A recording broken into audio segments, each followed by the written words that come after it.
Bonsoir, j'espère que tu vas bien.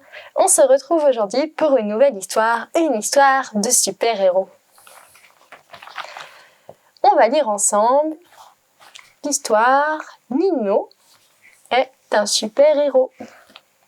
Nino, c'est lui. Et à quoi on sait que c'est un super-héros à ton avis? Il est masqué, il a une cape, il tient les mains sur les hanches, l'air déterminé, et puis c'est écrit sur son t-shirt « Héros ». Alors à ton avis, comment Nino est devenu un super-héros?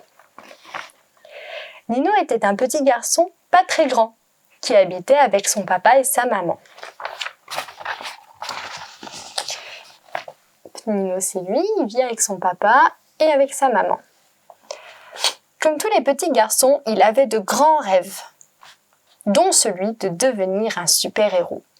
Ce qu'il ne savait pas, c'est qu'il allait bientôt se réaliser. Son rêve va devenir vrai. Je suis sûre que toi aussi, tu as des tas de rêves. Ils deviendront vrais aussi, il faut y croire très fort. Il faut dire que les super-héros, c'est trop bien. Ils sont trop forts, ils combattent les méchants et en plus, ils ont des costumes. Nino se renseignait beaucoup. Tu veux voir comment il faisait pour apprendre des choses sur les héros, Nino? Alors, il regardait des dessins animés sur l'homme chauve-souris, lisait des BD et des livres sur l'homme araignée et jouait avec ses figurines. Il s'entraînait.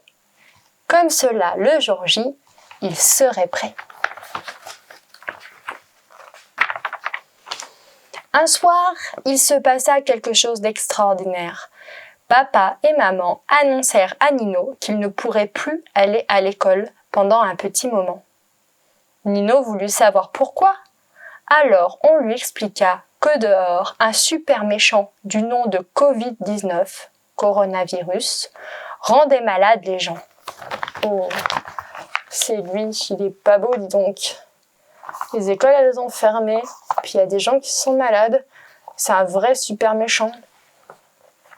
Et Nino se dit qu'effectivement, c'était un super méchant, car il avait un nom pas marrant.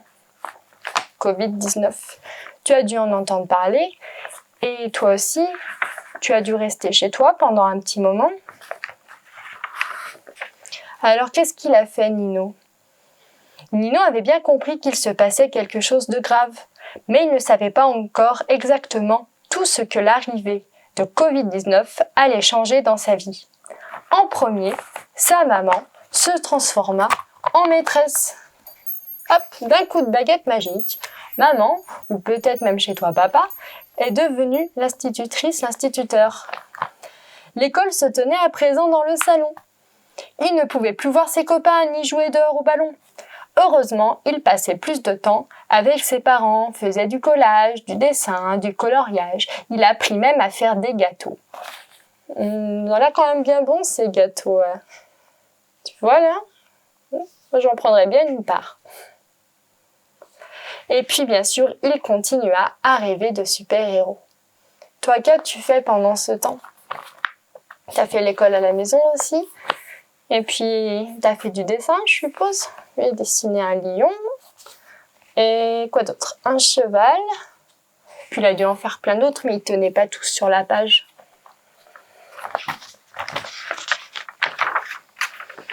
Un jour, papa et maman lui annoncèrent qu'il pouvait retourner à l'école. Mais il faudrait être prudent, car le méchant était toujours un peu dehors. Nino comprit qu'il faudrait être fort. En plus, le super méchant avait de super pouvoirs. Il était invisible et il pouvait se cacher sur des personnes, de la famille, des amis, sans qu'on le puisse le voir. Nino avait tout bien appris sur les super-héros. Oui, en regardant les dessins animés, en lisant des livres sur eux. Mais il avait aussi appris beaucoup de choses sur les super méchants, puisque les super-héros combattent les super méchants. Alors, il demanda comment vaincre Covid-19. Il devait forcément avoir un point faible. Tous les méchants en avaient un. Secrètement, Nino espéra que ça serait facile de le détruire. Et il sourit quand il apprit que l'arme à utiliser était le savon. Il y en avait plein à la maison. On voit le méchant Covid avec ses acolytes. Et puis on voit Nino qui se munit d'un savon pour détruire le virus. Le méchant. Le jour de retourner à l'école arriva et Nino était un peu inquiet. Mais il retrouva du courage quand on lui donna un masque rouge. Ses parents lui expliquèrent que ça empêcherait Covid-19 de l'attaquer, mais Nino avait bien compris que c'était pour lui permettre de ne pas se faire démasquer. C'était comme ça, les super-héros se cachaient toujours. Il arriva fier car c'était la première fois qu'il pouvait porter un costume. Ouais, il a mis un masque rouge. Il doit y avoir beaucoup de gens qui ont des masques en ce moment. C'est pour agir contre Covid-19. La première personne qu'il vit à l'école fut la petite Juliette, une amie à lui. Elle n'avait pas de masque, mais chut, c'était une infiltrée. Ça veut dire qu'elle agissait sans qu'on le sache. Elle se faisait passer pour quelqu'un de normal, mais elle aussi, elle combattait Covid-19. Car elle connaissait les gestes pour se protéger. Elle était contente de revoir Nino, mais elle refusa de le prendre dans ses bras. Brusquement, Nino se rappela que c'était pas parce que Juliette l'aimait pas, mais parce que Covid-19 pouvait être là. Alors, il resta à distance, résista et fit preuve de prudence. Tu vois, petite Juliette, c'est son amie.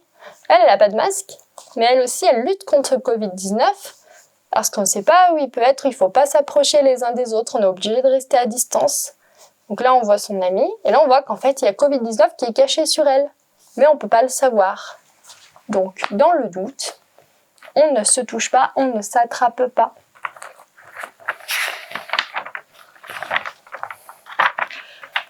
Nino était content de retrouver l'école et la maîtresse avait un masque elle aussi. Ils étaient toute une ligue de super-héros. Pourtant, certains de ses camarades n'étaient pas là. Nino se demanda si Covid-19 les avait attaqués. Mais la maîtresse expliqua que pour éviter de se faire repérer, il était mieux de créer des petits groupes et que les autres camarades viendraient à l'école un autre jour. C'est pour éviter d'être trop nombreux au même endroit et que Covid-19 puisse attaquer plusieurs personnes en même temps. Moins on est nombreux, moins il y a de risque que Covid s'attaque à un grand nombre de personnes. À la pause, ils allèrent tous se laver les mains, car le savon permet la destruction du méchant, nous vous le rappelons. Nino connaissait tout l'enchaînement. Il y a toute une série de gestes qui permettent de tuer Covid-19. Et c'est lui-même qui montra cet enchaînement à Juliette. Alors tu prends du savon et puis d'abord tu fais lave dessous. Et ensuite lave dessus. Et après entre les doigts. Et il faut que ça mousse bien. Et après tu serres l'autre main contre l'autre. Et puis tu n'oublies pas le pouce. Ni l'autre parce qu'on en a deux. Et tu frottes à l'intérieur de tes paumes, des deux côtés. Après hop, frotte poignet. Et bien rincer sous l'eau.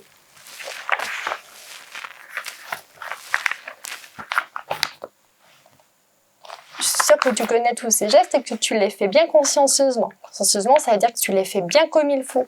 Quand tu te laves les mains, tu laves partout. Comme ça, Covid, il ne peut pas t'attaquer, il ne peut pas rester sur toi. Et il s'en va avec l'eau. Tu te rappelles Bulbulpin quand il passe dans les tuyaux? Et bien, Covid, pareil, il s'en va, paf, dans les tuyaux. Bye bye. Mais il est rusé, Covid. Parce qu'après, Nino, après s'être lavé les mains, il touche d'autres choses. Et potentiellement, Covid se cache et l'attend pour lui monter dessus. Alors, plus tard dans la matinée, alors que Nino écoutait sagement le cours, il eut envie de se gratter le nez. Alors? Mais alors qu'il approchait son doigt du masque, il s'arrêta. Ouf! C'était un piège de Covid-19. Le super méchant n'aurait pas Nino. Nino était prudent. Il savait qu'il ne fallait pas toucher son visage. Oui, sinon, touchant son visage, le nez, la bouche, hop, Covid, il entre dans le corps et il attaque. Alors là, si on ne touche pas, c'est sûr que le virus, il ne peut pas passer. Le méchant, il ne peut pas passer. Ça fait partie des gestes de combat, ne pas toucher le visage. Nino fit bien attention tout le reste de la journée, mais aussi les jours qui suivirent, car il faut être patient. Ce n'est malheureusement pas en 5 minutes que l'on tue un vrai méchant. Soyez donc prudents. Nino, en faisant tous ces gestes tout bien, il devient super-héros, comme Batman, comme Superman, au même rang, au même stade, et ça lui permet de tuer tous les petits Covid, tous les petits virus qui se baladent dans l'air autour de nous. J'espère que toi aussi tu es un super-héros. Je suis sûre que tu es un super-héros et que tu fais attention à ces gestes barrières, comme on dit. Tu fais attention à bien te laver les mains, à pas te toucher le visage, à pas attraper tes amis même s'ils te manquent, pas les attraper dans tes bras, pour essayer de tuer Covid-19. Ensemble, nous formons la Ligue des super-héros. J'espère que tu vas bien et que cette histoire t'a plu. Je te souhaite une très belle nuit. À bientôt.